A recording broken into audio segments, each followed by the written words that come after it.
After almost 30 years of working at McDonald's, I didn't like what I was doing anymore. So I decided to change that.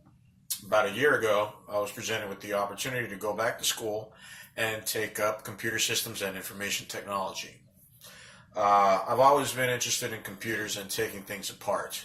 So when I was presented with this opportunity, I had to take advantage of it. While at school, I would watch YouTube a lot, tutorials on computers, obviously because that's what I was studying. I really like what these guys were doing on YouTube, so I thought to myself, why not? Some of the guys at school thought I was nuts. So did I for a minute. But then I thought, what better way of getting good at what I am studying than to show you guys how to do it and to take your suggestions and comments about it. So I hope you like my upcoming videos, and thank you much. Goodbye.